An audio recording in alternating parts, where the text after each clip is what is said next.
Eu mesmo. Gente, é o seguinte, falar das bem-aventuranças. Quem fez a tarefinha, porque tem a tarefinha, né? Quem fez a tarefinha de ver o The Chosen e ler Eu as fiz. bem-aventuranças? Quem fez? Eu fiz. Muito bem, vai ganhar um ponto também. Ganha estrelinha? Você ganha É, estrelinha. eu assisti o The Chosen, mas as Bem-aventuranças eu não li, não sabia, eu acho que eu perdi essa lição. Tudo bem, você já ganhou meia estrelinha. Eu conheço É, de outro meia tá filme. bom, meia é melhor que nada. Eu conheço de outro filme. Pode ser ganhar a estrelinha também? Pode ganhar estrelinha também. Tá bom. Bem, a gente vai ler muito a Bíblia aqui hoje. Eu trouxe uma cena do The Chosen, né, que eu gosto muito, que são as pessoas sentadas para ouvir Jesus. Né? O Sermão do Monte, eu vou trazer um pouquinho para vocês a contextualização, para vocês entrarem junto, como se a gente estivesse lá ouvindo Jesus naquele momento. Então, vou levar vocês agora para uma contextualização. A gente vai fazer uma viagem, a gente vai pegar o nosso avião mental e a gente vai voar para Israel. E a gente vai tentar entender o que estava acontecendo lá e como que o Sermão do Monte se encaixa nisso, para a gente entender as mensagens também. Então, vamos lá. Então, aqui a gente tem o contexto que foi. Deixa eu só mudar aqui a telinha, gente. Espera aí só um pouquinho. Ai, Karma, isso aqui não é para ver agora. Então, o contexto do Sermão do Monte. Só voltando ao que a gente estudou no passado, nos estudos passados, a gente viu a questão do batismo de Jesus e depois a gente viu a tentação. Na tentação, eu vou colocar aqui meu mouse. Espera aí que eu vou. Vocês estão vendo meu mouse? Então tá. Sim, Aqui na Cleide. tentação de Jesus, o Rio Jordão é esse aqui, tá? Esse pequena mancha azul aqui é o Mar da Galileia, que na verdade é um lago. Mas como eu já expliquei para vocês, eles têm complexo. Lá tem pouca água, então quando tem um lago, eles acham que é um mar. Então esse aqui é o Mar da Galileia. Ele recebe água aqui de cima do Monte Hermon, né? Ele vai descendo aqui e é dele que sai o Rio Jordão, que é esse rio aqui. E esse Rio Jordão deságua no Mar Morto, que está, se eu não me engano, a 400 metros abaixo do nível do mar. Pode ser que eu tenha errado aí um pouquinho, mas ele está muito abaixo do nível do mar. Portanto, ele é morto porque o sal, a água evapora, fica o sal, não tem como escoar, né? Essa água fica ali, né? Então, Jerusalém está aqui, e aqui é a região da Judéia, né? Nessa região aqui. Então, nessa região, Jesus batiza, e aí ele fica aqui um tempo, ele tenta começar o ministério dele aqui, mas ele é fortemente rejeitado, porque aqui em Jerusalém era a sede, né? Onde ficava ali o templo, onde ficavam todos os chefes da religião judaica. Então, Jesus começou a tentar o ministério dele aqui, mas basicamente ele foi expulso, né? Perseguido. Então, ele sai daqui e ele vai para a região da Galileia. A região da Galileia é essa aqui, a amarelinha. Tá? Então, ele saiu dessa região aqui próxima ao Rio Jordão, depois do seu batismo, da tentação.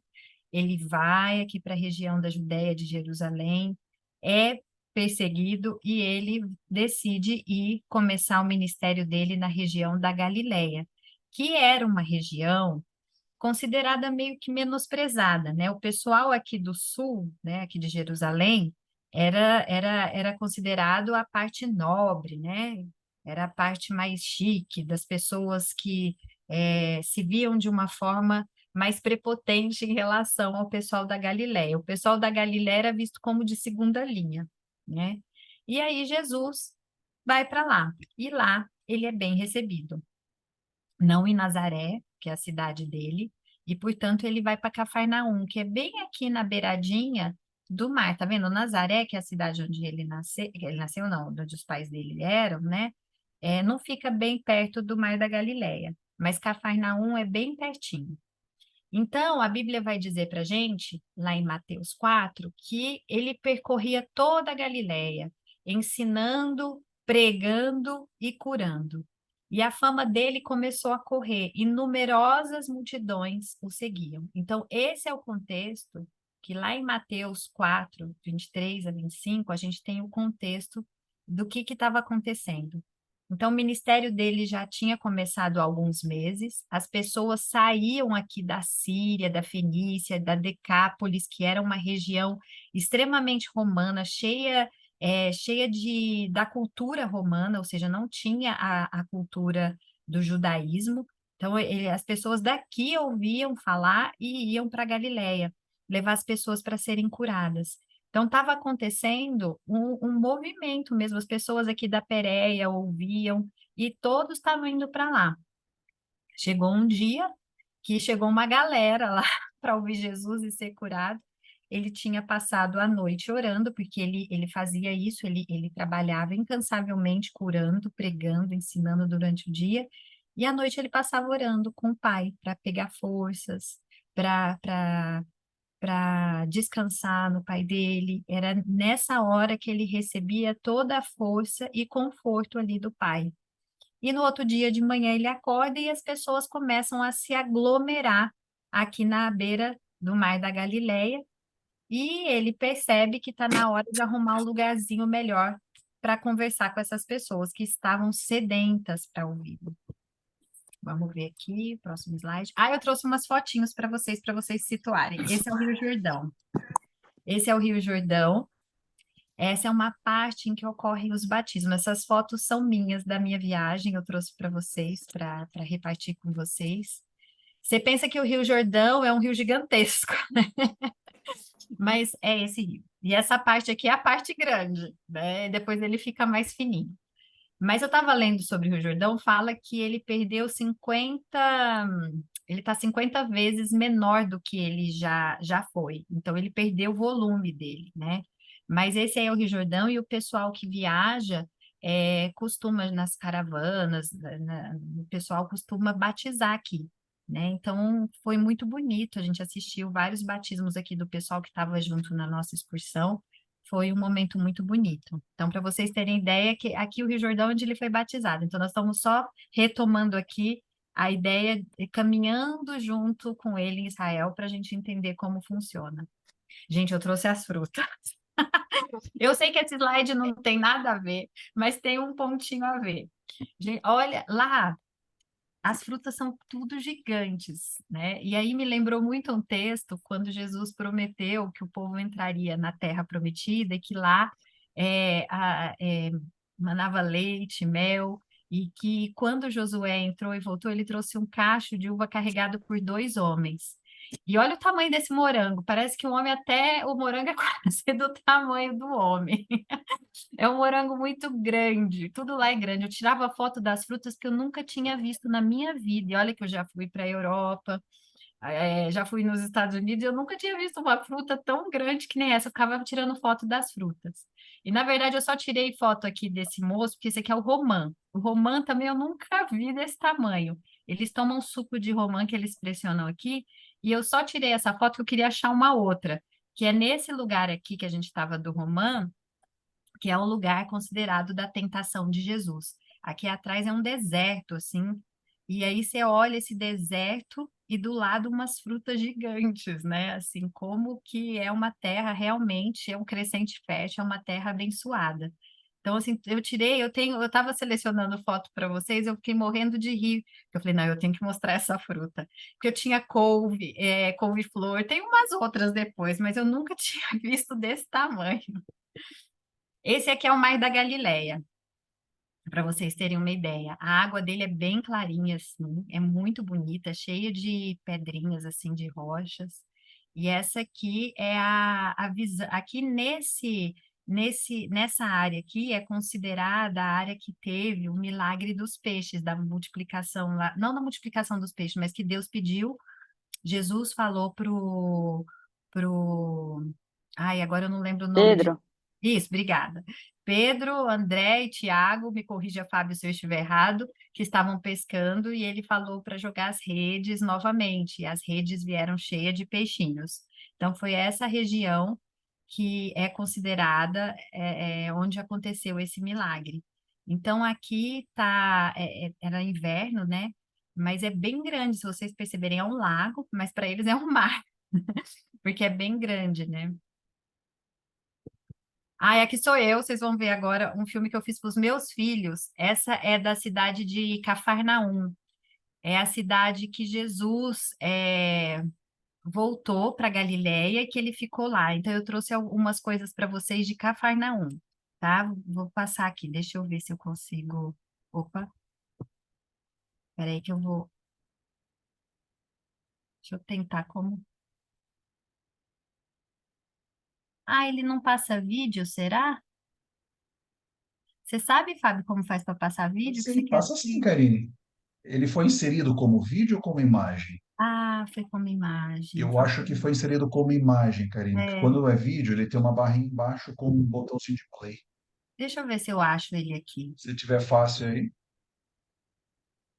Vamos ver, talvez a gente ache. Vou pedir só um pouquinho, porque é tão legal o videozinho, eu queria que vocês vissem.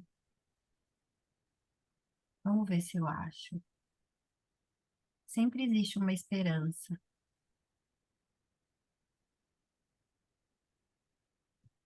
Espera que eu vou descer aqui, que talvez... Tem bastante foto. Eu vou mostrar para vocês depois, vou passando de pouco a pouco. Tem do Muro das Lamentações.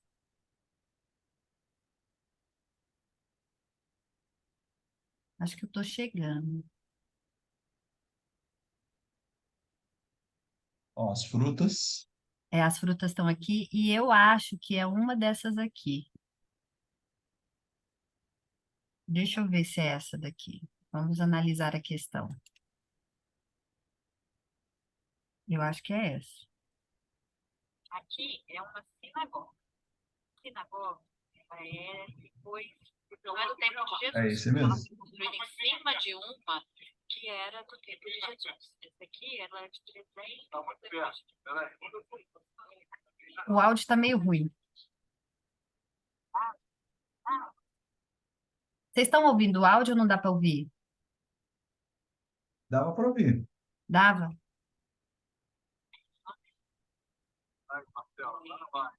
Também se discutiam umas coisas referentes à comunidade. Não é a igreja que a gente tem como hoje de mesa, de cadeira, que todo mundo sempre requetia. Aqui eles sentavam ao redor, Olha os bancos aqui, os bancos aqui onde eles sentavam, era discutido. e eles conversavam a respeito das coisas da comunidade, a respeito das coisas da e aqui que Jesus vinha ensinar. E também ele vinha curar. Ele curava muito nas sinagogas. Vinham pessoas de toda parte, porque era a rota comercial, vinham pessoas de todas as partes que ouviam falar de Jesus, trazendo as pessoas doentes para eles curar.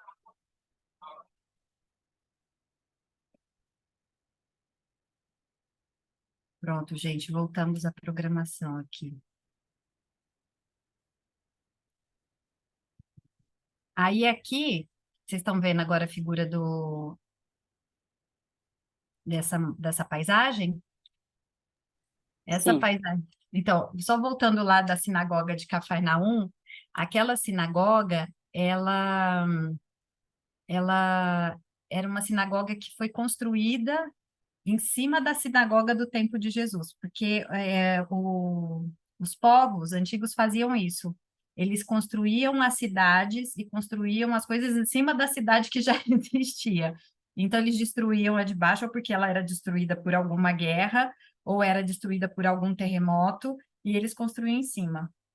E aquela sinagoga não era do tempo de Jesus, mas foi construída sob o tempo de Jesus. E a gente ainda conseguia ver a base da sinagoga do tempo de Jesus.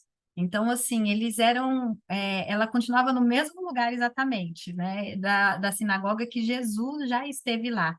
E Cafarnaum é bem legal porque você consegue ver as ruínas. Eu tenho outras fotos, depois eu mostro para vocês. Vocês conseguem ver as ruínas, aonde ficavam as casinhas, e tem lá a casa de Pedro marcada. E em cima da casa de Pedro, eles construíram uma igreja flutuante. Então, a igreja fica em cima da casa de Pedro, e eles colocaram vidro no piso da igreja. Então, você fica em cima da casa de Pedro, com o vidro embaixo, assim, é bem interessante. Então, Jesus estava nessa região. Aqui é o Mar da Galileia, que vocês estão vendo, e essa daqui é onde é considerada a encosta em que Jesus falou o Sermão do Monte. Então, as pessoas começaram a aglomerar aqui, na beirada do Mar da Galileia, e ele começou a direcionar as pessoas para a encosta do monte, para que elas pudessem ouvir melhor. Então, essa é a paisagem, né? Não é um morro de uma montanha.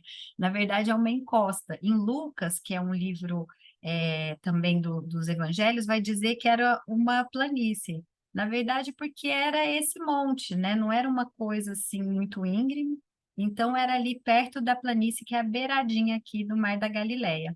Essa igreja aqui foi construída como marco de onde que tem algum evento relacionado à vida de Jesus, tem uma igreja, né? Então aqui tem uma igreja marcando ali aonde que é aonde aconteceu o Sermão do Monte.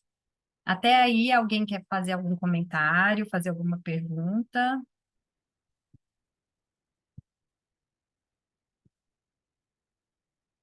Tudo em ordem? Então vamos prosseguir. Agora vamos entender aqui o negócio, né? Assim, eles estavam, o povo que estava lá, maioria também os judeus, eles estavam esperando o Messias, né, que fossem libertar eles do jugo romano. Eles estavam assim com o coração olhando para Jesus curando, fazendo aquelas maravilhas, e eles pensavam: agora sim, Israel vai ser liberto do jugo romano. Agora nós vamos voltar à exaltação de Israel lá do tempo de Davi. Agora nós seremos aquela nação. Né? Então, eles tinham no coração essa esperança que Jesus estava despertando. E para um judeu que estudava a Torá, quando eles viam como Jesus se comportava, como Jesus estava, isso remetia muito à visão do Messias. Então, só que eles estavam esperando um rei, né, um comandante que fosse libertar eles de tudo aquilo que eles estavam vivendo. Então, quando os fariseus olhavam para Jesus, eles falavam: agora nós vamos ser libertos, nós vamos poder fazer a nossa religião, nós vamos poder adorar o nosso Deus, os romanos vão sair daqui. Os pobres olhavam Jesus e falavam: agora nós vamos voltar à exaltação, à riqueza, nós seremos aquele povo que nós já fomos no passado. Então, todo mundo projetava em Jesus uma leitura da Bíblia, uma necessidade pessoal. Então, assim, ali estava carregado de projeções em relação àquele Jesus. E aí os discípulos começaram a sentar, né? A gente vê aqui em Mateus 5:2, vendo Jesus as multidões, subiu ao monte e como se assentasse, aproximaram seus discípulos. E ele passou a ensiná-los, dizendo. Então todo mundo viu a aproximação, os discípulos sentaram, as pessoas começaram a sentar, e aí Jesus começou a proferir as palavras do Sermão do Monte. E aí o mais interessante, que é o que a gente vai ver aqui, é que era um ensino totalmente estranho, totalmente novo e totalmente diferente da expectativa deles. Eles estavam esperando no coração uma confirmação de todas as projeções das necessidades deles ali. E quando Jesus abre a boca para falar, na verdade ele vai falar algo totalmente contrário, totalmente diferente e estranho. Né? Tudo que ele falava era contrário a tudo que eles estavam ali no coração carregado, de um libertador, de uma pessoa que viesse salvar eles dos problemas, da pobreza, da injustiça, que fosse colocar ali a justiça social, que fosse colocar de novo o Israel como uma grande nação. E aí Jesus abre a boca e vai falando tudo o que ele fala no Sermão do Monte. Mas as pessoas não conseguiam sair dali. E as pessoas ficavam maravilhadas, porque mesmo que aquele ensino fosse contrário e fosse tão diferente de tudo que eles esperavam, né? Em Salmo 72:6 fala que as palavras dele caíam como chuva, que desce sobre uma campina ceifada, como aguaceiros que regam a terra. Jesus falava com tanto amor, e aí tem uma coisa bem interessante, né? Assim, as palavras de Jesus são sempre palavras de amor. E ele entende o coração humano, porque ele criou, né? Então ele entendia o sofrimento humano, ele captava o sofrimento humano. E quando ele falava, o Espírito Santo fazia com que aquelas palavras também tocassem ali o coração de cada um de forma individualizada. Todas aquelas palavras tocavam as pessoas ali de alguma maneira individualizada.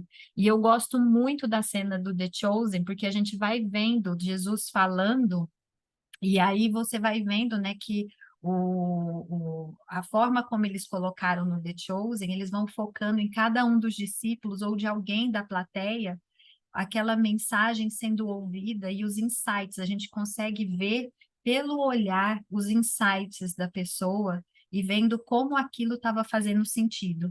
Então, todas essas mensagens, apesar de serem muito contrárias a tudo que eles esperavam, caíam como um aguaceiro que rega a terra, né? Traziam paz, traziam conforto e tinham relevância para aquelas pessoas que estavam ouvindo. Até aí, tudo bem? Alguém quer falar alguma coisa? Fábio quer falar alguma coisa? Eu queria aproveitar o gancho, Karine, já que você deu a abertura. Realmente, os discípulos, eles, né, estavam no começo muito empolgados ali, né, com o ministério de Jesus. Jesus já tinha demonstrado, né, que ele era uma pessoa diferente, né? Eles criam que ele era o Messias, mas, como a Karine falou, eles tinham a compreensão completamente equivocada, né, de que o estabelecimento do reino seria terrestre. E nessa manhã, né, Jesus chama os discípulos. A intenção original do Sermão do Monte não era para as pessoas, era para os discípulos, uma instrução específica para os discípulos. E aí Jesus chama logo cedinho os discípulos e eles vão para esse lugar, né, que a Karine mostrou. Só quando ele chegou ali, tem uma multidão, e aí Jesus fala para todos. Mas os bastidores que eu acho legal, né? Os discípulos estavam com uma percepção de que alguma coisa sobrenatural, diferente ia acontecer, né, naquele momento. Jesus chega, chama eles, olha, eu tenho uma mensagem específica para vocês. E aí, quando Jesus começa a falar, não quero dar spoiler do que a Karine vai mencionar, mas é um balde de água fria naquelas expectativas, né, da implementação do reino temporal. Mas depois Jesus vai começando a falar coisas, né, essas palavras aí que caíam como coisas muito bem colocadas por Jesus, né, como chuva que desce sobre a campina, aí, como o Salmo diz. E aí eles começam, né, a perceber que não é o reino temporal, né, porque eles cresceram ouvindo ali os ensinamentos dos rabinos. Para eles era que, né, a verdadeira fonte de felicidade era a posse das coisas materiais. Jesus desconstrói. O objetivo de Jesus era desconstruir essa ideia do que era o reino, né? E depois a Karina vai mostrar o que Jesus constrói, né, do que é o reino. Bem, eu trouxe aqui para vocês, eu fiz esses temas do sermão, então não é uma categoria assim, nossa, de uma teóloga. Isso aqui foi uma definição de uma psicóloga, tudo bem? Não é que assim, olha, esse é o jeito de definir. Na verdade, eu peguei os temas conforme eles aparecem aqui em Mateus. Então, quais são alguns temas do sermão? Primeiro, as bem-aventuranças, que a gente ouve muito, né, por aí, e a gente vai ler. Aí depois Jesus vai falar para os discípulos, né? Apesar de ser igual o Fábio falou, ia ser uma mensagem que ia ser para os discípulos, mas acabou sendo para todo mundo que estava ali. Então vai falar que nós somos o sal da terra, a luz do mundo, que nós também somos discípulos de Jesus, né? Jesus veio para cumprir a lei. Aí Jesus explica como a lei deveria ser entendida, né? Eles tinham a lei lá que eles seguiam desde o tempo de Moisés. Lembra quando a gente leu sobre a lei que Deus deu para Moisés? Então Jesus vai falar para eles assim: olha, vocês sabem o que a lei fala, mas eu digo a vocês que é assim. Ele vai corrigindo, né? Ele vai dando a percepção de como as pessoas estavam seguindo as leis e de como que era na realidade, né? Porque as pessoas estavam muito focadas em seguir as leis pelas leis e não estavam mais entendendo o que significava cada uma dessas leis. Então, Jesus vai trazer de novo uma explicação de como que você deveria entender a lei. Depois ele vai falar um pouco sobre a prática cristã, como dar esmolas, como orar, como jejuar. Ele vai falar também sobre questões práticas da vida, que é uma área que eu acho linda, tipo psicóloga, tem que achar linda. E ele vai falar as orientações finais. Então, para a gente começar essa parte, eu queria que a gente lesse as bem-aventuranças em Mateus 5, de 1 a 12. Achem aí, Mateus 5, de 1 a 12.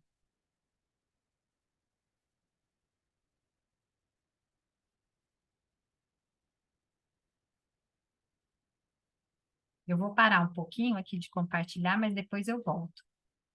Todo mundo achou?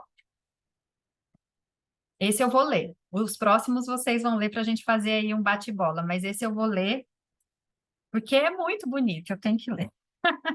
Vamos lá. Então, vocês podem ver na Bíblia que o Sermão do Monte também se encontra descrito em Lucas capítulo 6. Então, é muito interessante quando vocês forem estudar, lerem o Sermão do Monte aqui em Mateus 5 e também lerem Lucas, para vocês se verem, compararem como cada escritor focou ali no Sermão do Monte, tá bom? Então, vamos ler? Vendo Jesus as multidões, subiu ao monte, e como se assentasse, aproximaram seus discípulos, e ele passou a ensiná-los, dizendo: Bem-aventurados os humildes de espírito, porque deles é o reino dos céus. Bem-aventurados os que choram, porque serão consolados. Bem-aventurados os mansos, porque herdarão a terra. Bem-aventurados os que têm fome e sede de justiça, porque serão fartos. Bem-aventurados os misericordiosos, porque alcançarão misericórdia. Bem-aventurados os limpos de coração, porque verão a Deus. Bem-aventurados os pacificadores, porque serão chamados filhos de Deus. Bem-aventurados os perseguidos por causa da justiça, porque deles é o reino dos céus. Bem-aventurados sois quando por minha causa vos injuriarem e vos perseguirem, e mentindo disserem todo mal contra vós.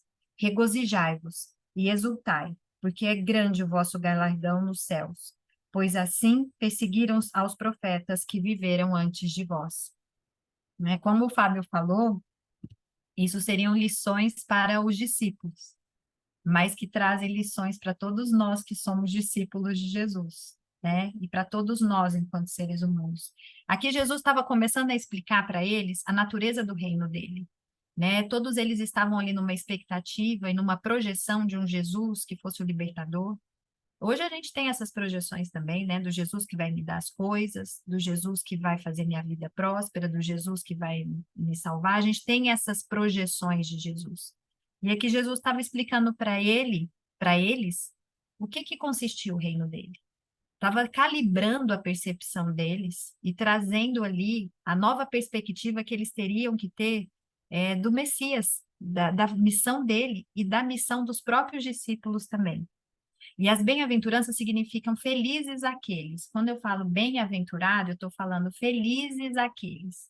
Então, felizes aqueles que são os humildes de espírito, porque deles é o reino dos céus. Para contextualizar um pouco mais o que a gente pode estar falando aqui das bem-aventuranças, eu queria mostrar para vocês uma coisinha. Eu participo de um ministério da igreja que chama Ministério Esperança. A gente trabalha com uma perspectiva de saúde mental, tá? Então, assim, apesar de estar relacionado com a igreja, é uma proposta de melhoras da nossa saúde mental em geral, dos nossos vícios, dos nossos maus hábitos, das nossas culpas, das nossas angústias, ansiedade, depressão. E esse material, ele foi desenvolvido lá nos Estados Unidos, a gente fez uma adaptação e trouxe para cá, é baseado nas bem-aventuranças. Então, quando a gente consegue ler, e é lindo esse material, é esse material aqui, que vou mostrar só a capa para vocês, que está em preto e branco, e está desfocado, mas chama Celebrando a Recuperação. Deixa eu ver se eu consigo tirar aqui. celebrando a recuperação, né? Então, assim, ele é todo baseado nas bem-aventuranças e é gradativo. Então, a bem-aventurança 1 é como se fosse o primeiro passo. E aí as próprias bem-aventuranças vão aumentando, vão colocando aí uma graduação da nossa experiência frente ao reino de Deus. O que que é esse reino, né? Então, aqui a gente consegue usar as bem-aventuranças para aplicar até para a nossa restauração, para a nossa vivência da vida. Então, quando aqui na Bíblia está falando bem-aventurados humildes de espírito, vai totalmente contra o que aquele povo estava esperando, o que os discípulos estavam esperando. Imagina que ele falava assim, ele devia estar falando assim, ele estava esperando, bem-aventurado nós, os corajosos, que destruiremos todos, cortaremos as cabeças, derrotaremos os romanos e colocaremos a paz mundial. E aí vem Jesus e fala que é bem-aventurado humilde de espírito, né? Assim, características que não eram valorizadas num guerreiro, valorizados numa nação que se sentia ultrajada, né? Não queria ouvir falar em humildade, queria falar de novo em exaltação. E aí vem ali aquele que considerado Messias e fala que é o contrário. Não é bem-aventurado os que têm ali, né, uma exaltação, uma vontade de vencer. São os humildes de espírito. Os humildes de espírito são aqueles que reconhecem a sua impotência. São aquelas pessoas que entendem, num primeiro momento, que não tem valor, que não tem valor. A gente tem muito valor para Deus, mas a gente coloca muito valor no nosso ego, muito valor nas nossas perspectivas. A gente acha que a gente tem o controle das coisas. Aqui é um chamado à humildade para saber exatamente que você não é o rei de si mesmo, né? Você é humilde de espírito, você sabe que você é criatura, que você não vale não tem valor só por si mesmo, você tem valor porque você é filho do rei do universo, mas não porque você controla tudo, não porque você tem o poder de resolver as coisas. É esse humilde de espírito. E aí vai dizer que é deles o reino dos céus.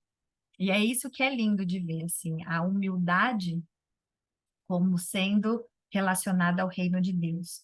O reino de Deus é totalmente contrário à lógica do nosso mundo. Falando um pouco do reino de Deus, assim, só para vocês entenderem, quando ele está falando de reino de Deus aqui, apesar dos discípulos ainda não terem uma compreensão exata, né, eles estavam ouvindo ali, Jesus estava tentando os ensinar para acabar ali com todas as teorias, as concepções que eles já tinham sedimentadas, que vinham culturalmente, vinham dos pais deles. E Jesus estava tentando ali destruir e construir a nova perspectiva do que era o reino dele. E o reino dele é totalmente diferente da lógica do mundo. O reino dele é uma vivência que a gente pode viver hoje, a gente pode viver hoje na nossa vida. Mesmo que a Bíblia vai dizer isso, eu estou só adiantando, tá? Eu só estou adiantando aqui um pouquinho, mas a gente volta nisso. O reino dele ainda não está plenamente instituído, né? Ele só vai ser plenamente instituído, segundo a nossa crença na Bíblia, na segunda vinda dele. Mas o que Jesus veio ensinar enquanto ele esteve aqui é que diariamente a gente pode estar nesse mundo, mas a gente pode viver no reino dele. A gente pode, mesmo estando inserido nesse mundo pecaminoso, cheio de problemas, quando a gente entende a lógica de como ver esse mundo, quando a gente sai da Matrix, sabe aquele filme da Matrix? Você consegue sair da Matrix, você consegue ter uma perspectiva diferente. Mesmo estando aqui, você não é daqui. Você não vai mais se sentir pertencente à lógica de como as coisas funcionam. E a lógica do reino de Deus, a vivência do dia a dia da pessoa que vive no reino de Deus é diferente. Me lembrou agora muito a questão de quando Jacó, que a gente já estudou, de quando Jacó luta lá com Jesus, né? Quando ele luta lá no Vale do Jaboque, quando ele luta, ele tem aquela luta com Jesus lá no Vale do Jaboque, é quando Jesus fere a perna dele, né? E ele fica manco, e aí ele perde, ele estava lutando, E aí Jesus fere a perna dele, ele fica manco, ele fica ali fraco, ele não consegue mais lutar, ele fica enfraquecido. É nessa hora que, aparentemente, quando ele perde, é que Jesus fala: agora você ganhou, você lutou com Deus e venceu. Ou seja, é quando eu reconheço que eu não sou Deus, que eu tenho que parar de lutar com Deus, de querer ser ali o dono da situação, mas quando eu me reconheço na minha fraqueza, é que eu ganho. Então, o reino de Deus envolve toda essa mudança de perspectiva, né? Então, assim, não é o quanto eu me sinto do meu ego, não é o quanto eu quero mostrar para os outros o que eu tenho, mas é o quanto eu me coloco na dependência de Deus, o quanto eu sou humilde de espírito. Aí sim eu vivo no reino dos céus. Até aí tudo bem? Alguém quer fazer alguma colocação? Alguém não entendeu alguma coisa? Porque esse começo é importante para a gente entender o restante das bem-aventuranças.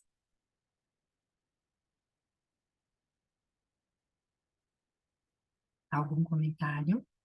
Vocês estão tão quietinhos.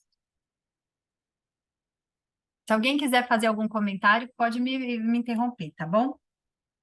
Vamos ler então o versículo 4. Bem-aventurados os que choram, porque serão consolados.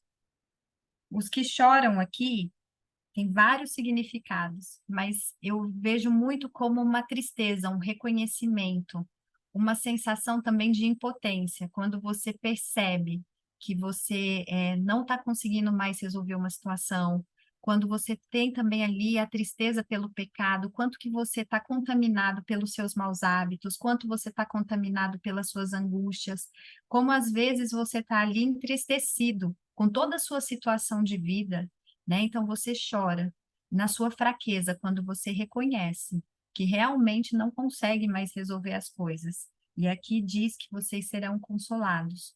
O serão consolados sempre não é numa perspectiva da segunda vinda de Cristo, mas é falando que é consolado quando você entende essa lógica e vive perante o reino no dia a dia. Toda aquela pessoa que começa a entender essa lógica do reino de Deus e viver no dia a dia, consegue usufruir de todas as promessas que estão aqui, né? Então, assim, aquela pessoa que sofre, que percebe que não está mais conseguindo lidar com os pecados da vida, com as ansiedades, com as dificuldades, ela é consolada quando ela está no reino de Deus. O versículo 5: bem-aventurados os mansos, porque herdarão a terra. Acho lindo esse do manso, porque o manso é difícil ser manso. Eu descobri que eu tenho dificuldade de ser manso. Manso é aquela pessoa que é paciente e que é acusada injustamente, que falam mal dela, que tentam, às vezes, falar mau juízo sobre ela, e ela pacientemente, ela não revida, ela é mansa. Ela é mansa, porque ela não é aquela pessoa que, quando é insultada, já está com 1000 palavras para se defender, está toda armada. O manso, e Jesus era considerado manso, né? Era uma característica dele. Ele foi insultado, ele foi humilhado. E, gente, para pensar, ele era o rei do universo, né? E ele vestia ali, ele estava com roupinha pobrinha, ele entendia que todas aquelas acusações não se referiam à pessoa dele, porque ele estava conectado numa outra realidade, numa outra perspectiva de ver a vida. Então, muitas vezes a gente recebe esses insultos, essas acusações dos outros, e aquilo acaba dominando a gente. Mas só domina a gente porque o nosso ego está ali inflamado, o nosso ego está ali chamando a atenção. Quando a gente entende que aquilo que vem do outro não é a verdade, não me atinge, quando a gente é manso, a gente é paciente, quando a gente entende o que a gente é no mundo, o que a gente é perante Deus e o que a gente é perante o próximo, a gente é manso, a gente se torna manso. E aí a gente herda a terra. Herda a terra porque no reino dos céus é tudo ao contrário. Aquele que se acha muito, que se vangloria, aquele que quer conquistar é o que perde. Mas aquele que é paciente, que entende que o outro ser humano também, Jesus morreu por ele, que aquele outro ser humano também tem as deficiências, assim como você tem, você se torna manso e a possibilidade de herdar. Vamos para o 6? Bem-aventurados os que têm fome e sede de justiça, porque serão fartos. Fome e sede de justiça não é justiça social, né? Porque a nossa ideia de justiça é a justiça que a gente considera que é justa do momento cultural, no momento em que a gente vive. A justiça aqui, né, está relacionada à Bíblia, é aqueles que têm fome e sede de Jesus, têm fome e sede de Deus, que têm fome e sede da verdade, que têm fome e sede de conhecer, né? E todos nós que estamos aqui, de alguma maneira ou outra, nós encaixamos aqui, porque a gente tem fome e sede. A gente veio buscar alimento. E o que Deus está querendo dizer aqui, Jesus está falando, é que todo aquele que tem fome e sede, que busca, vai encontrar e vai ser farto. Não é só que vai encontrar comida. Você veio buscar justiça, você veio no lugar certo para buscar justiça, porque tem muitas formas de buscar justiça, né, no mundo. Aqui a justiça na Bíblia é sempre referido à palavra de Jesus, né? Senhor, justiça nossa. Então, quando a gente busca, quando a gente quer saber realmente a verdade, a justiça, e a gente busca o conhecimento, a gente não só recebe a comida, a gente é farto, né? A gente recebe.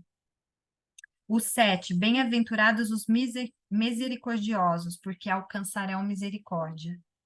Então, aqueles que são misericordiosos, que repartem, aqueles que entendem que nós estamos todos no mesmo mundo, por um breve período, entendem que as coisas que estão aqui são ilusórias, né? Quando a gente vê minha casa, meu carro, minhas coisas, a gente vai entendendo que essa lógica aqui é uma ilusão, é a Matrix, é uma ilusão. Mas a gente vai entender que a verdade absoluta que se tem é que há um Deus criador e que há o meu próximo. E quando eu sou misericordiosa com os outros, tanto em repartir o que eu tenho, como também no perdão, quando eu sou misericordiosa em entender que aquele que me magoou também precisa de misericórdia, assim como eu já recebi, e toda vez que eu planto, eu colho. E a gente vai ver muito essa relação nas bem-aventuranças, que toda vez que você planta, você colhe. Você planta algo, você vai colher aquilo. E é bem interessante, porque parece até ridículo, né? Mas assim, se eu plantar abacate, não vai nascer jabuticaba. Não vai. Então, muitos de nós, a gente às vezes planta injustiça, planta ganância, egoísmo, e a gente quer colher justiça, a gente quer colher misericórdia, a gente quer colher outras coisas. E eu vejo isso diariamente. É o que a gente mais faz, né? A gente mesmo não planta isso, mas a gente espera receber isso dos outros. E aqui o que as bem-aventuranças estão falando é o seguinte: o que você planta, você certamente vai colher, né? No 8 vai dizer assim: bem-aventurados os limpos de coração, porque verão a Deus. Eu gosto muito desse, porque o judeu era um povinho que gostava de limpeza, um povinho limpo. Eles tinham banho ritual para tudo. Então, na casa tinha banho ritual, tinha que limpar.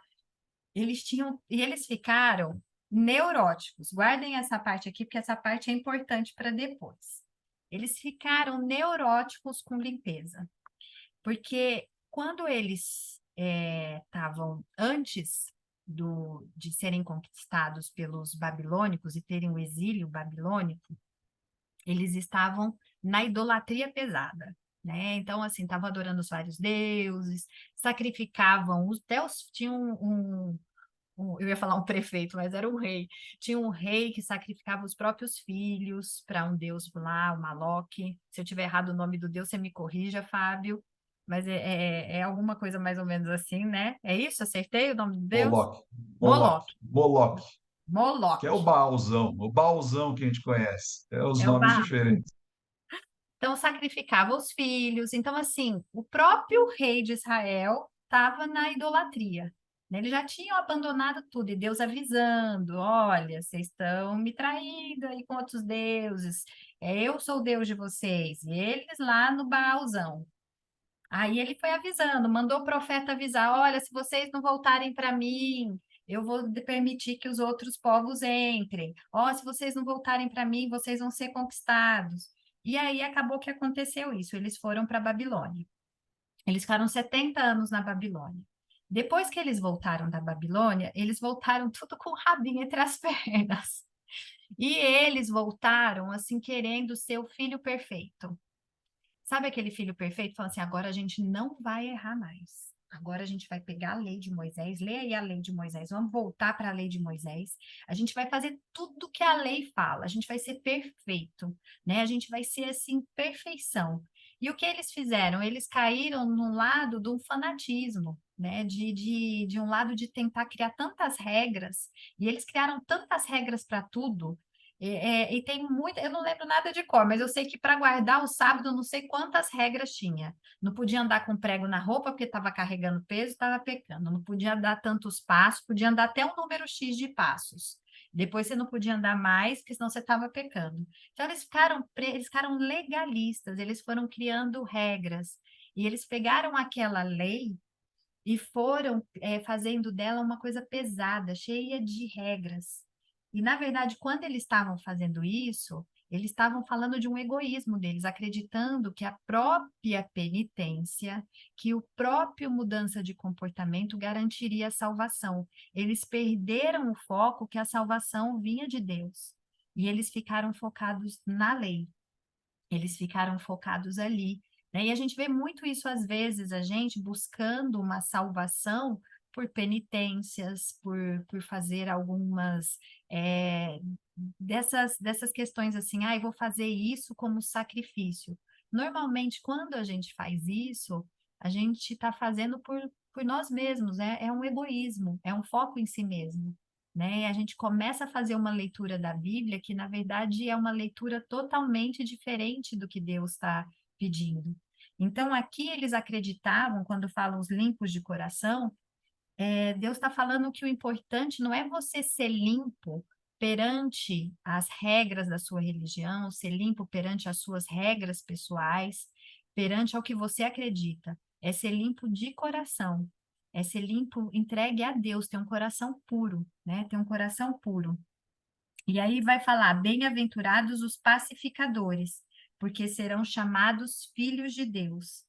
Então, os pacificadores são aqueles que não tentam lutar aí pelos direitos. Né? Os pacificadores, entendam isso é muito importante. Na Bíblia inteira, Deus é pacificador, Jesus é pacificador.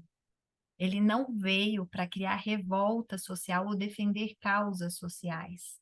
Isso é muito importante de entender, porque ele viveu num tempo em que pediam dele constantemente uma posição política a respeito da situação, né? Então, o tempo inteiro querendo que ele se colocasse numa posição ali de revolta também contra o que estava acontecendo com os judeus, e ele nunca entrou nesse jogo. Ele fala que bem-aventurado é o pacificador, e não aquele que instiga causas sociais, não aquele que levanta bandeiras, mas aquele, porque toda vez que a gente levanta bandeira de alguma coisa, ao invés de, mesmo tendo o discurso de paz, a gente está promovendo o conflito. Então, Jesus fala assim que o pacificador é aquele que entende que qualquer discurso de levantar bandeiras aqui nessa terra, na verdade, só promove conflito, porque todos nós somos filhos de Deus.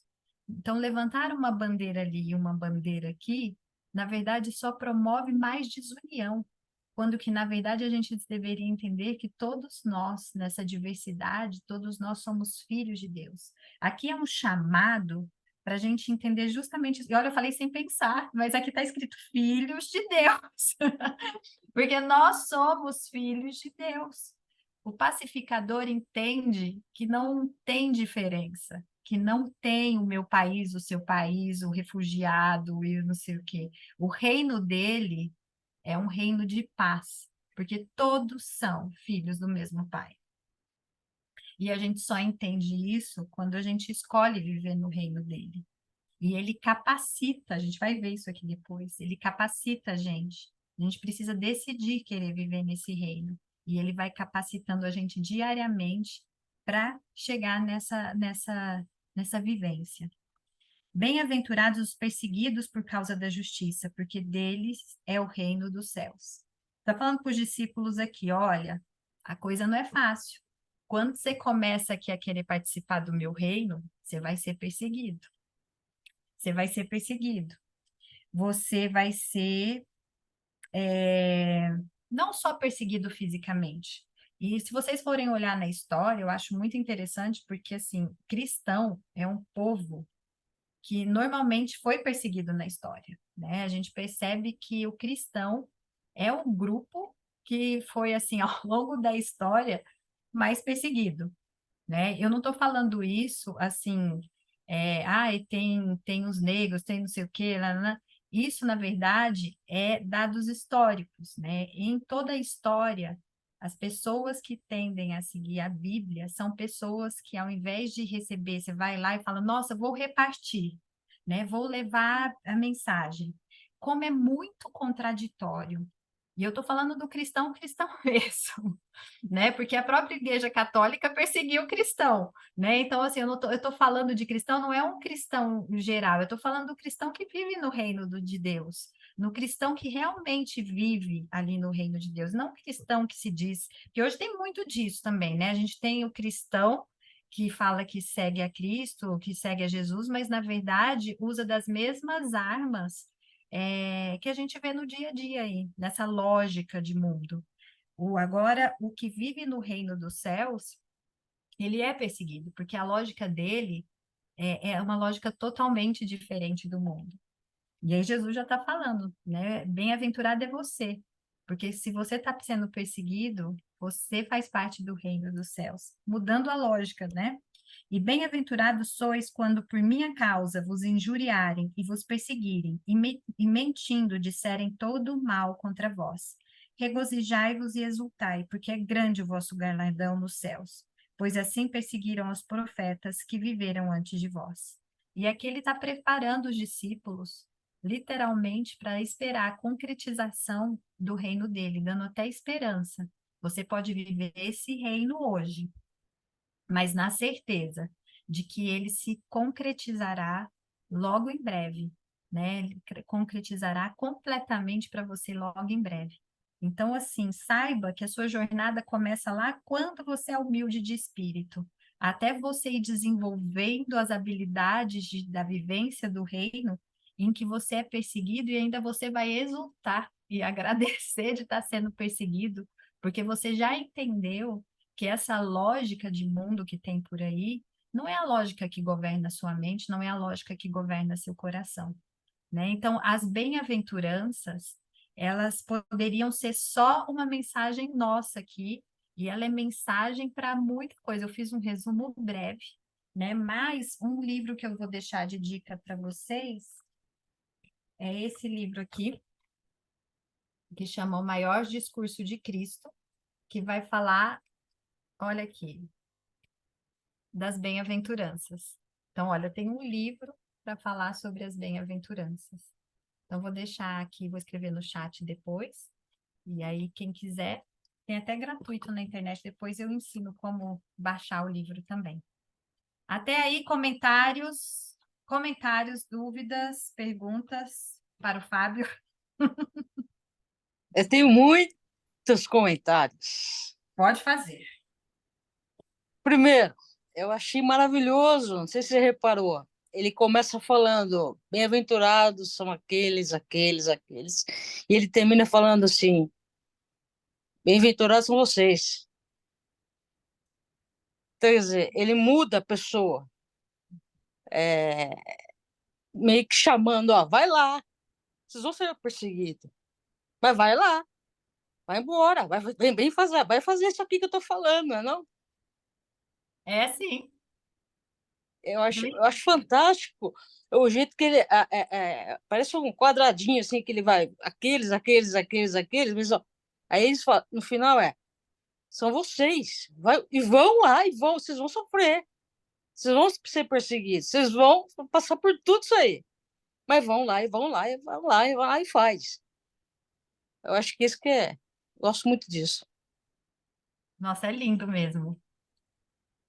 E é verdade, é um crescente, né? E ele vai colocando, ele vai conduzindo, são palavras simples, mas ele vai levando ali até no final para vai lá, você vai chegar lá, meu filho. O que mais?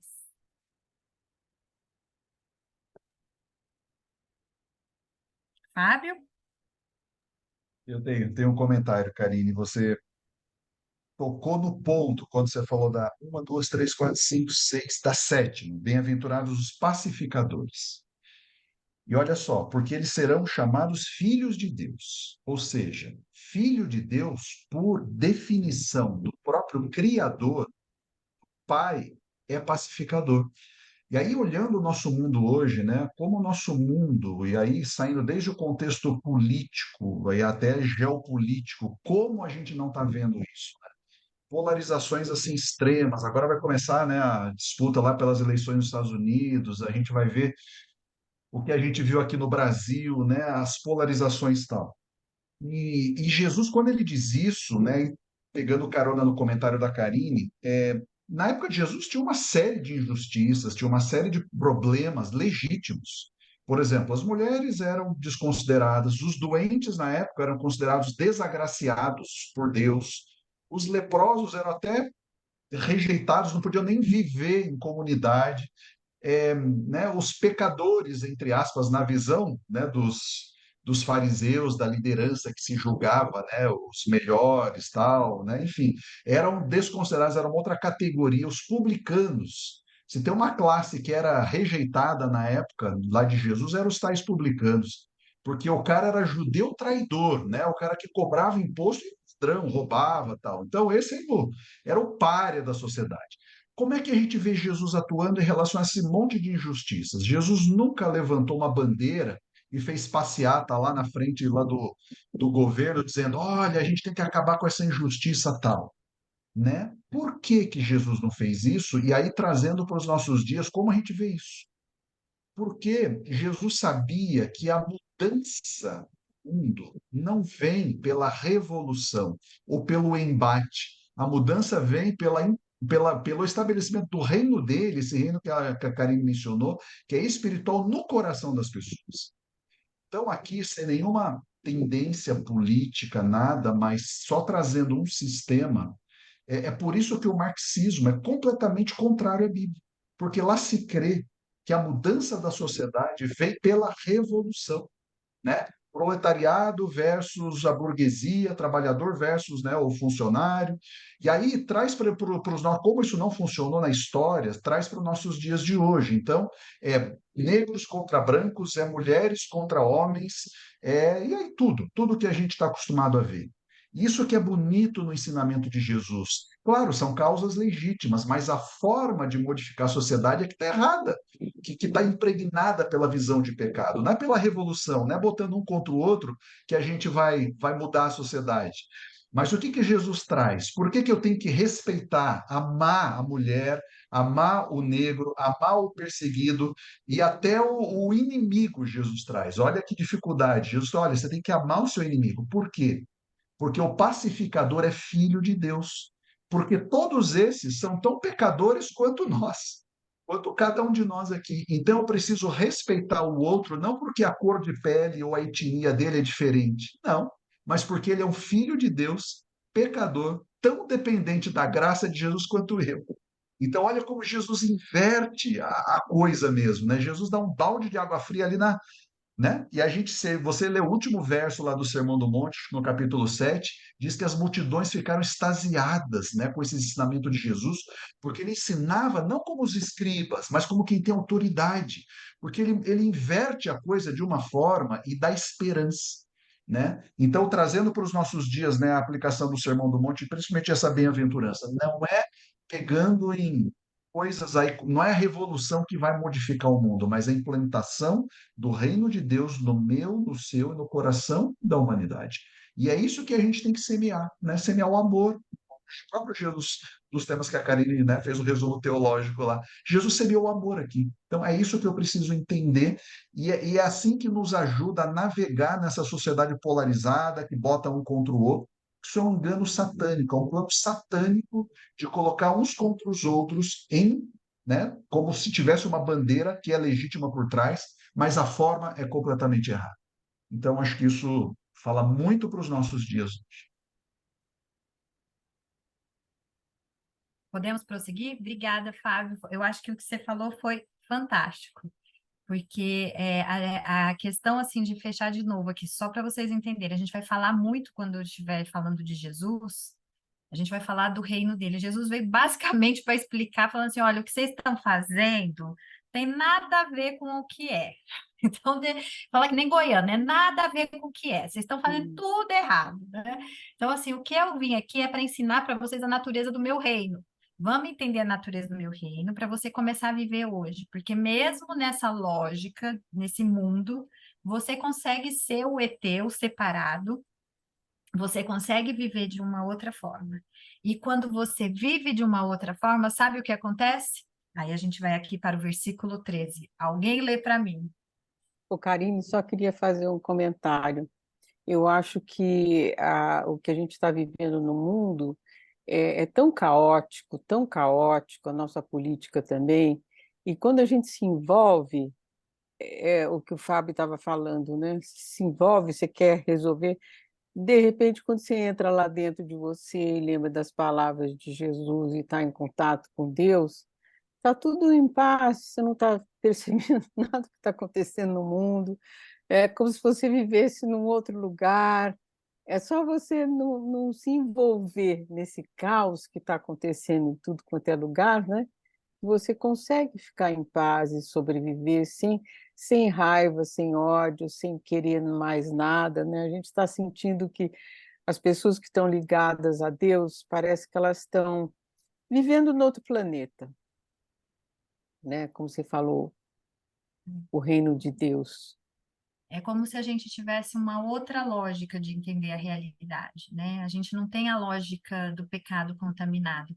A minha irmã usa uma frase que eu gosto muito, agora eu esqueci, eu gosto tanto que eu esqueci.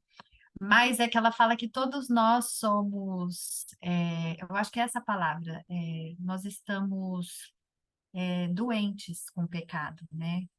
Eu costumo falar com a Silvana que o pecado é um vírus, a gente fala, né? Um vírus. Né? E minha irmã fala isso, todos nós somos os doentinhos do pecado, assim, a gente vive os efeitos disso na nossa vida, né? Então, ninguém está aqui numa situação melhor, é um zumbi falando do outro zumbi, né? Então, é o que o Sermão do Monte também vai levar a gente a refletir aqui, nessa lógica. Então, quando a gente começa, né, a entender essa lógica do reino de Deus, a gente está pronto, né? Quando a gente começa a entender essa lógica, a gente está pronto para fazer algo. E aí Deus vai falar isso aqui, Jesus vai falar para a gente no versículo 13. Quem pode ler para a gente?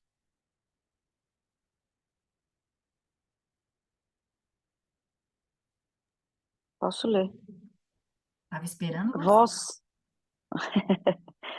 Vós sois o sal da terra. Ora, se o sal vier a ser insípido, como lhe restaurar o sabor? Para nada mais presta senão para, lançado fora, ser pisado pelos homens. Ou seja, quando você entende a lógica do reino, quando você vive nessa lógica, você se torna o sal da terra. Olha que metáfora mais linda. O sal, ele não funciona sozinho. O sal só funciona quando ele está misturado com outro ingrediente. Ninguém fala, vou comer uma porção de sal, né? Ninguém. A gente quer uma batata frita com sal. Come batata frita sem sal. Tem graça? Não tem graça. Mas põe o salzinho ali na medida certa, né? Quando a gente vai comer, esses dias eu fui comer hambúrguer aqui, né, em casa, e a gente não sabia que tinha que colocar sal. Na verdade, sabia, o Thiago esqueceu. E a gente tá comendo, eu falei, nossa, mas esse hambúrguer tá estranho, ele tá com gosto de podre. Aí ele falou, eu esqueci de pôr sal. Aí eu falei, nossa, mas ele tava com um gosto meio estranho aqui, assim, de carne mais vencidinha, né? Na hora que ele pôs sal, gente, ficou assim, sabe? Virou o manjar dos deuses ali, porque o sal só funciona quando ele está misturado, né? Ou seja, quando a gente vive esse reino, a gente não tem que se isolar, né? A gente não tem que ficar ali na minha bolha de santidade. Na verdade, o que é que Jesus fala é assim: vocês são o sal da terra, vocês precisam restaurar o sabor, né? O sal, quando ele perde a propriedade dele, ele só serve para ficar ali jogado. Então, assim, vivendo esse reino, a sua função não é ficar ali no seu mundo de santidade, né? Olha, estou vivendo aqui esperando a morte chegar, porque aí eu vou esperar Jesus, né? Não, é aí que você, entendendo essa lógica, se misture, se conecte com as pessoas, se jogue para o mundo, porque você é que tempera, você é que restaura o sabor. É você que é enviado para trazer de novo o sabor que esse mundo está perdendo. Você vai trazer a paz, você vai levar a mansidão e você vai levar tudo aquilo que você está vivenciando na sua vida para todos ao redor, né? Você traz o sabor. E aí tem o versículo 14. Eu vou ler aqui, acompanha aí comigo. Vós sois a luz do mundo. Não se pode esconder a cidade edificada sobre um monte, nem se acende uma candeia para colocá-la debaixo do alqueire, mas no velador, e alumia todos que se encontram na casa. Assim brilhe também a vossa luz diante dos homens, para que vejam as boas obras e glorifiquem a vosso Pai que estás nos céus. Mais uma vez é isso, quando você vive a lógica do reino, você não tem que se esconder. Na verdade, você tem que ser a luz do mundo. Olha que lindo, é sal da terra e luz do mundo. Você espanta a escuridão do mundo. Né? Quando você está na loja, a gente às vezes fica pensando, nossa, mas eu vou lá, vou ser perseguido, vou ser injuriado, vou ser... Jesus já falou assim, ó, vai ser mesmo. Vai ser mesmo e exultai. Fica alegre porque você está acontecendo isso, porque a lógica do meu mundo ainda é essa, entendeu? Você é perseguido, você fica feliz e além disso, você tem que se misturar e se jogar mesmo, que nem a Silvana disse, vai. Porque quando você está lá, mesmo sendo perseguido, é na perseguição que você é exaltado, é na perseguição que a outra pessoa vê, nossa, olha aquele ali, e ele está cantando, ele fala, mas a que Deus que ele serve? Né? E tem uma coisa muito verdadeira, né? Que os mártires, eles caíam e eram como semente, né? Os mártires que eram perseguidos ali da época de Jesus em todos os tempos. Todo Marte é uma semente, né? Ele cai no chão e ele brota, porque as boas obras, como está dizendo aqui no versículo 16, o que você exala, o que você mostra para o mundo, glorifica a Deus. As suas boas obras, elas iluminam tudo ao redor, ela destrói as trevas. Então, assim, quando a gente entende essa lógica, a gente se torna realmente participante do reino, e além disso, a gente tem uma função em relação aos outros que estão ao nosso redor. A gente se torna luz, a gente se torna sal, a gente restaura o sabor e a gente elimina as trevas, né? Então, que bonito, né? Como ele vai conduzindo o Sermão do Monte e mostrando ali a nossa posição nesse reino. E aí ele começa no versículo 17. Eu queria que vocês lessem comigo. Eu falei que o Sermão do Monte a gente vai ler. Então a gente vai ler e explicar porque assim, basicamente a Bíblia está aqui. Então é uma revisão pelo próprio Jesus. Então é nada melhor do que a gente ler o próprio autor. Em psicologia, quando a gente lê Freud, lê Skinner, os pensadores, é uma honra poder o que ele mesmo escreveu a respeito da própria teoria. Então, aqui nada melhor do que entender Jesus e a Bíblia pelo próprio Jesus. Vamos ler o versículo 17, então. Eu gosto muito desse. E aqui, ó, eu escrevo na minha Bíblia, eu marco de vermelhinho, com lápis vermelhinho. Então, quem quiser marcar aí, esse texto aqui é um texto importantíssimo na Bíblia. Não penseis que vim revogar a lei ou os profetas. Não vim para revogar, vim para cumprir. Porque em verdade vos digo, até que o céu e a terra passem, nem um i ou um tio jamais passará da lei, até que tudo se cumpra. Aquele, pois, que violar um destes mandamentos, posto que dos menores, e assim ensinar aos homens, será considerado mínimo no reino dos céus. Aquele, porém, que observar e ensinar, esse será considerado grande no reino dos céus. Porque vos digo que se vossa justiça não excederem muito a dos escribas e fariseus, jamais entrareis nos reinos dos céus. Eu fico imaginando que tinha escriba e fariseu ali ouvindo ele, né? Ele falou: olha, se a justiça de vocês não for melhor que esses aí, então vocês não vão entrar no reino dos céus. Porque os escribas e os fariseus eram considerados assim, os pastores de hoje, os bispos de hoje, os padres de hoje.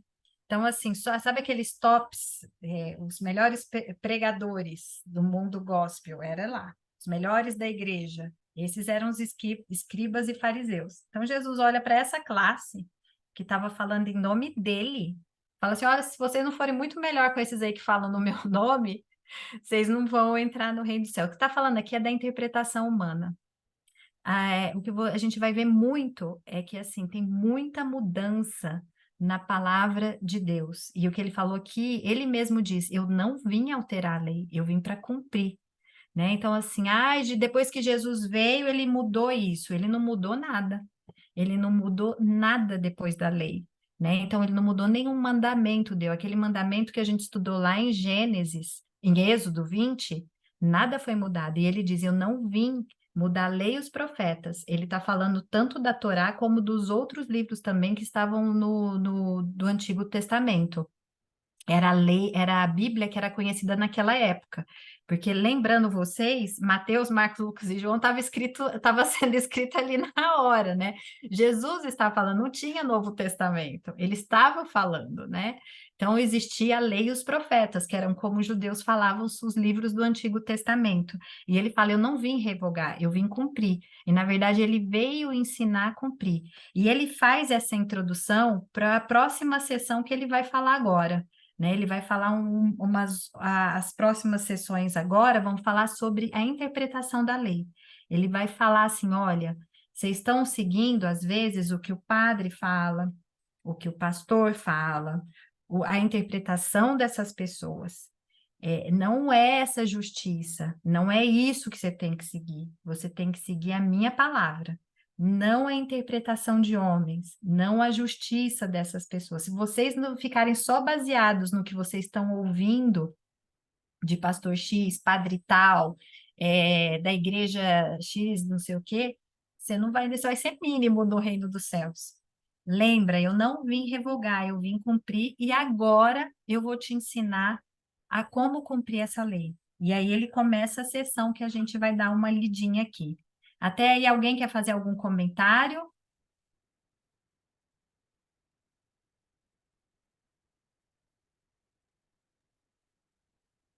E, Karine, só um comentário bem rápido que é muito importante isso que você falou para a gente entender o resto. No verso 17, aqui está a forma correta como Jesus cita as Escrituras. Que a gente vai ver depois que tem algumas coisas que são citadas aqui, mas não é Jesus que cita. Jesus sempre cita as Escrituras: lei os profetas, lei profetas ou os cânticos, ou está escrito, ou como disse Moisés, como falou o profeta Daniel. É assim que Jesus cita as Escrituras.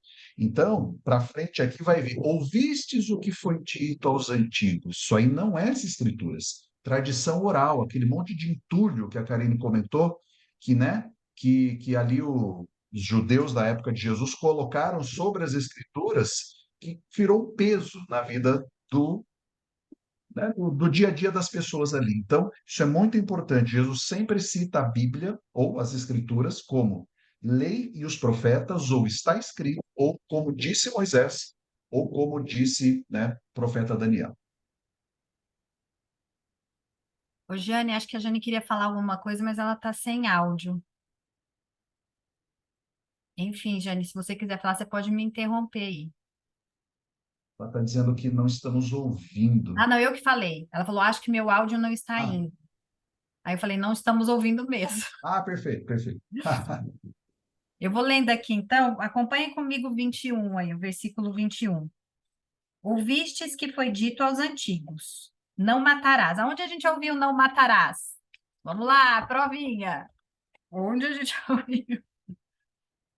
Eu dei a resposta, hein, gente? Êxodo. E Fábio, a provinha vai ter que ser com consulta. Êxodo 20. Ouviste o que foi dito aos antigos: não matarás, está nos 10 mandamentos. Quem matar estará sujeito a julgamento. Eu, porém, vos digo que todo aquele que sem motivo se irá contra o seu irmão estará sujeito a julgamento. A quem proferir um insulto a seu irmão estará sujeito a julgamento do tribunal. E quem lhe chamar tolo estará sujeito ao inferno de fogo. Se, pois, ao trazeres ao altar a tua oferta, ali te lembrares de que teu irmão tem alguma coisa contra ti, deixa perante o altar a tua oferta, vai primeiro reconciliar-se com teu irmão, e então, voltando, faze a tua oferta. Entre em acordo, sem demora, com teu adversário, enquanto estás com ele a caminho, para que o adversário não te entregue ao juiz, o juiz ao oficial de justiça, e sejas recolhido à prisão.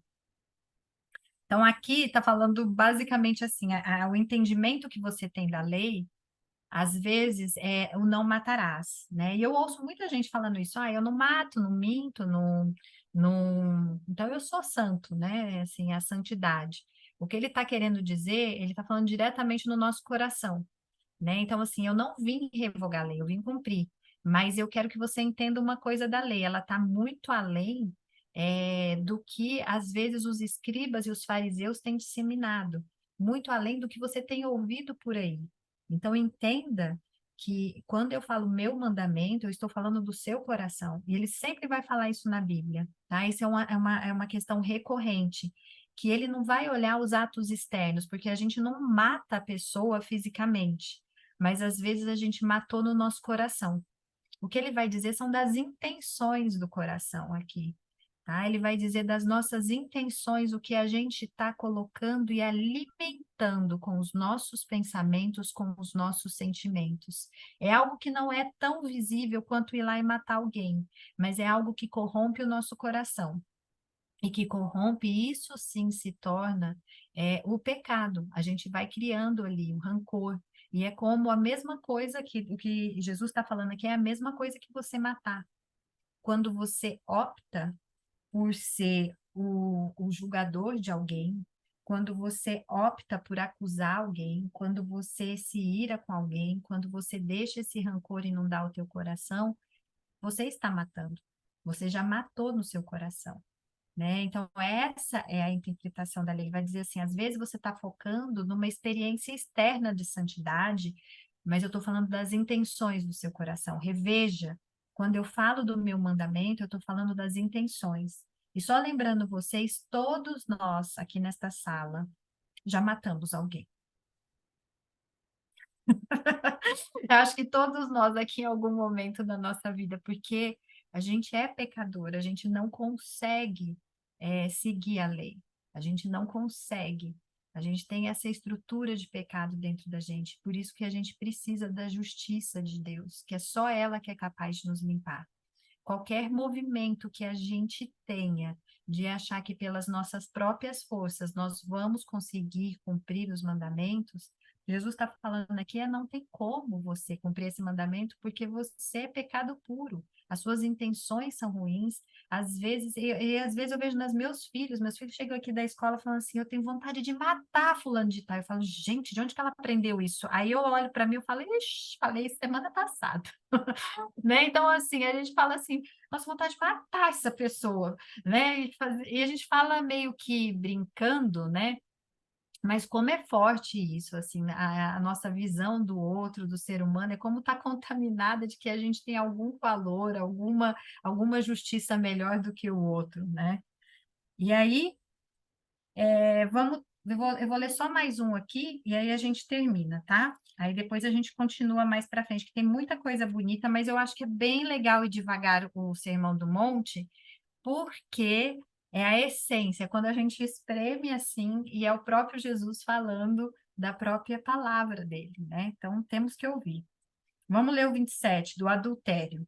Ouvistes que foi dito, não adulterarás. A gente também ouviu isso lá em Êxodo 20, né? Então ele está remetendo à lei, né, ao mandamento. Eu, porém, vos digo: qualquer um que olhar para a mulher com intenção impura no coração já adulterou com ela. Se o teu olho direito te faz tropeçar, arranca-o e lança-o de ti, pois te convém que se perca um dos teus membros e não seja todo o teu corpo lançado no inferno. E se a tua mão direita te faz tropeçar, corta, lança de ti, pois te convém que se perca um dos teus membros e não vá todo o corpo para o inferno. Também foi dito: aquele que repudiar sua mulher, dê-lhe carta de divórcio. Eu, porém, vos digo: qualquer que repudiar sua mulher, exceto em caso de relações sexuais ilícitas, a expõe a tornar-se adúltera. E aquele que casar com a repudiada comete adultério. Isso aqui está falando bem das leis, que eles tinham um monte de lei para adultério, né? Assim, se a mulher for para a direita e trair com o vizinho, então pode matar ela. Se não sei, né? Eles tinham várias leis, né, a respeito de adultério, a respeito de até onde era adultério e até onde não era. E novamente Jesus vai falar a respeito do que é adultério, né, do que é adulterar. Adulterar não é simplesmente quando você vai lá e tem relação sexual. Ele vai dizer que está antes, na intenção, né, que fala que quando você olha com uma mulher com intenção impura. Eu gosto muito disso porque hoje eu tenho me interessado muito para estudar pornografia. É algo que eu tenho estudado, assim, como a pornografia está inserida no nosso dia a dia. É assim, sem perceber, ela é até valorizada, né? Eu converso isso muito aqui em casa, eu e o Thiago, porque a gente é valorizada o uso de pornografia para os homens, né? Então, assim, em mensagens de WhatsApp, manda-se fotos de mulheres, manda-se às vezes fotos de homens, a gente percebe que é uma coisa muito sutil, mas que é incentivado, é até colocado como positivo de alguma maneira a pornografia, e ela vai entrando bem de pouquinho. Ela vai entrando num filme, numa leitura que a gente faz, numa foto, num assunto, às vezes quando você está olhando nas redes sociais. E aqui o que está falando é justamente isso. Às vezes você coloca só adultério como o ato final lá, mas você não percebe todo o caminho que veio antes, que você foi abrindo limites e você foi se aproximando dele, e você foi acostumando o seu coração com aquele pecado, a tal ponto que você chega ao pecado. E aqui tem uma frase que serve para qualquer tipo de pecado. Isso que eu estou falando de pornografia serve para qualquer tipo de pecado. A gente vai anestesiando, né? A gente vai criando uma habituação e usando a racionalização, usando a lógica desse mundo como não tem problema, né? Não tem problema, não, é só uma fotinho, ai, todo mundo faz isso. Ah, ver revista, a revista é bem antiga, mas ver revista de mulher pelada, todo mundo vê isso, é normal, é bom para o menino, né? Então, assim, tinha uma época que até era recomendado, parecia que era coisa de médico, veja uma revista de mulher pelada, né? Então, assim, eu lembro que meu pai falava assim que era um ritual, assim, de tipo, fazia 14 anos, aí tinha que ir num prostíbulo. Então, meu pai falava isso, que era o jeito que o povo lá do Goiás fazia com os meninos. Então, assim, era algo que já vinha até incorporado na cultura, na forma de se ver, assim. E o que está falando aqui é que, assim, se o teu olho direito te faz tropeçar, arranca-o. Eu gosto dessa palavra que é muito dura. Quando eu era criança, eu entendia que tinha que arrancar. Eu li isso aqui e falava, tem que arrancar. Eu tenho que arrancar minha mão. Eu tenho que... né? Mas aí a gente vai entendendo que é o mesmo princípio do sal da terra e da luz do mundo. A gente não é sal da terra nem luz do mundo. Mas aqui o que está querendo dizer é justamente assim, é tão grave isso, que se você tiver que sacrificar algo seu que tiver arraigado em você, alguma coisa que está arraigada ao seu corpo, à sua mente, arraigado à sua estrutura, à sua cultura, à sua forma de pensar, você vai ter que sacrificar. Se aquilo está te fazendo pecar, mesmo que seja, nossa, mas isso é normal, mas isso faz parte da minha cultura, isso faz parte de não sei o quê. Mas se está te fazendo pecar, comece a ter atenção com esses carregamentos que a gente vai trazendo e que vão manchando as intenções do coração, vão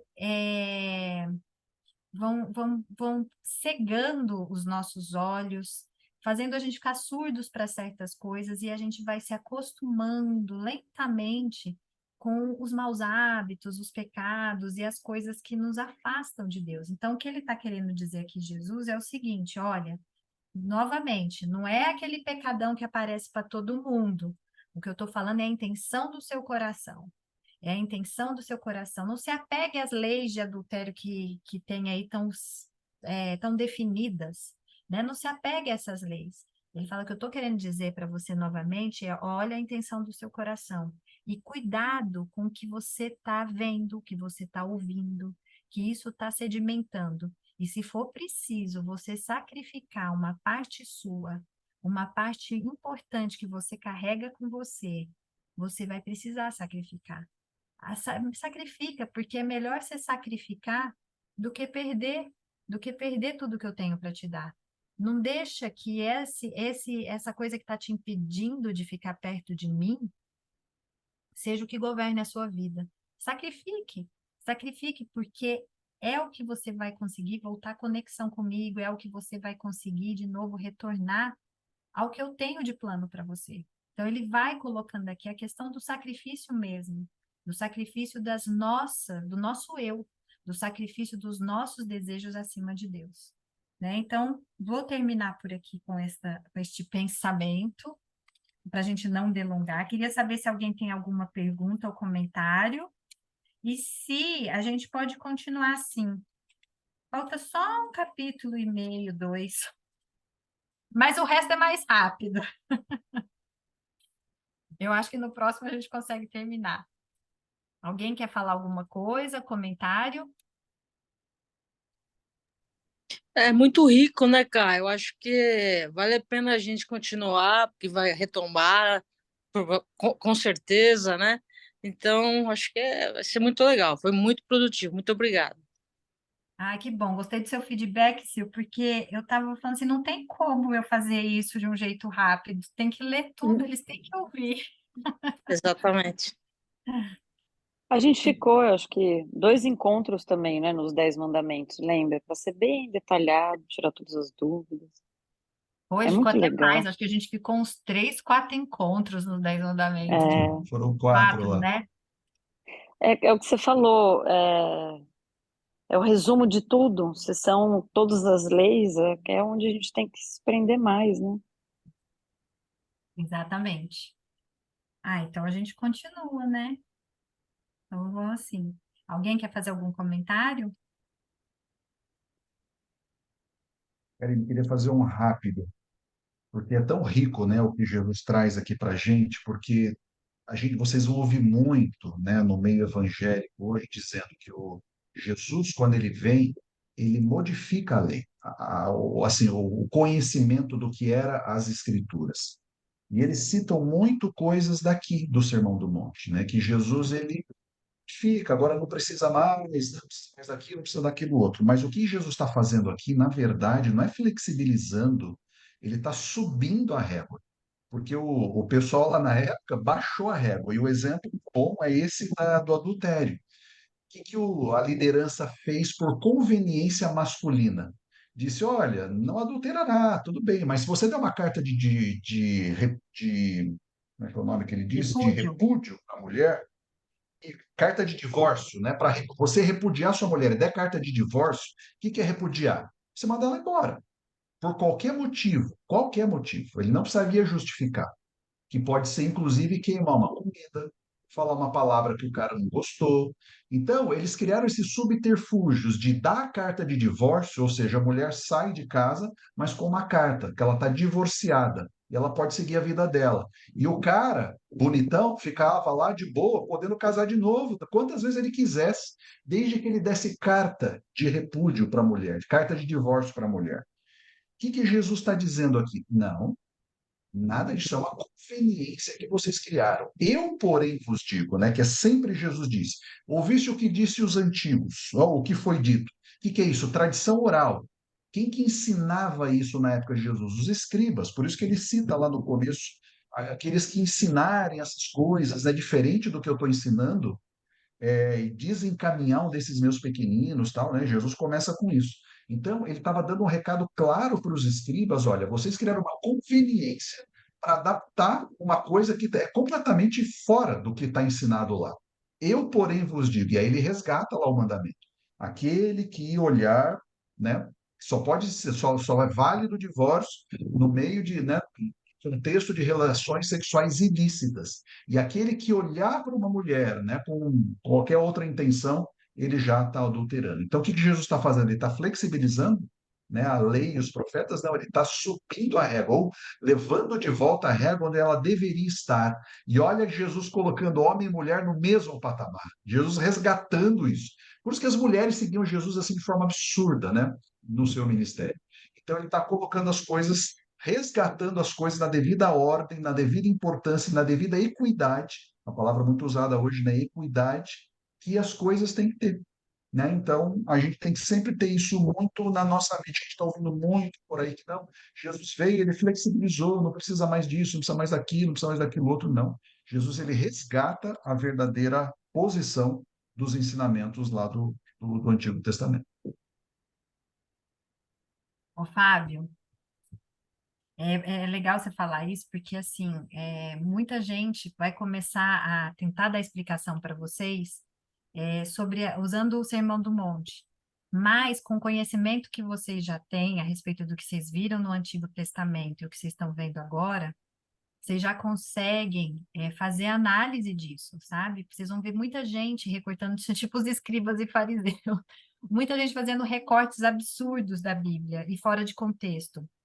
O que a gente estuda aqui, que ensinando vocês, é justamente entender o contexto, ir para a parte histórica, entender como que a Bíblia mesmo, aquela regrinha que a gente sempre falou para vocês desde o começo, de estudar a Bíblia, de os textos mais difíceis, como que é mesmo as regrinhas que você falou? Agora eu esqueci. Mas o Fábio fala sempre essas regrinhas, né? De ler a Bíblia, ela explicar ela mesma, não tentar buscar explicações fora, mas a Bíblia por ela mesma, que textos mais fáceis, explicando textos mais complexos, né? Tentando pegar esses textos complexos, estudando outros textos que falam a respeito dele, né? E tem mais uma coisinha que você fala também. Não sei se você lembra. Onde é simbólico, sempre é literal, a menos que claramente fique simbólico. Tipo, vós sois o sal da terra. Claramente é simbólico. Então, Jesus está usando uma metáfora para passar um ensinamento. Mas isso mesmo, Karine, não estou lembrando do outro. Eu acho que é isso mesmo. Mas vocês já vão É isso mesmo. conseguir fazer essa análise. Vocês já tem aí um repertório para conseguir fazer essas análises aí. Fábio, você faz oração para gente? Faço. Vamos orar? Nosso Deus, nosso Pai, levamos a Ti, Senhor, a nossa oração de gratidão. Te agradecemos muito pelas orientações da Tua palavra, que nos ajudam a navegar nesse mundo difícil, complicado que nós vivemos hoje. E sabemos que através dela, ou somente por meio dela, nós teremos verdadeira e plena felicidade, mesmo no mundo de pecados e de sofrimento. Que a nossa compreensão vá sendo aberta, vá crescendo dia a dia, a nossa comunhão espiritual contigo, e te pedimos que nos dê a capacidade de, além de entendermos essas verdades, e o teu Santo Espírito nos ajude a colocá-las em prática na nossa vida. Tudo isso te pedimos uma final de semana abençoado, na tua presença ainda. Tudo isso por amor de Jesus. Amém. Amém. Que vocês possam viver o reino de Deus aí nesse restinho de semana. Que amanhã vocês acordem falando, eu quero viver aí no reino, com essa mentalidade, né? E que eu possa ter paz, que eu possa ter tudo isso que as bem-aventuranças falaram para gente aí. Boa noite. Amém. Foi lindo, Cá. Obrigada, viu? Muito bom, cara. Fábio, Obrigada, tá? Karine. Esperava menos. Muito bom. Ai, gente, que medo. A pessoa certa para o É. tema, não? Sim, Você complementou um Muito monte bom. aí, Fábio. Obrigado você também. é. Foi o máximo, gente. Adorei. Que bom, gente. Muito Deus Obrigada, abençoe gente. vocês, viu? todos. Boa Beijo. noite. Boa noite. Beijo em todos. Tchau, Boa Obrigada, tchau. noite, pessoal. Tchau, tchau.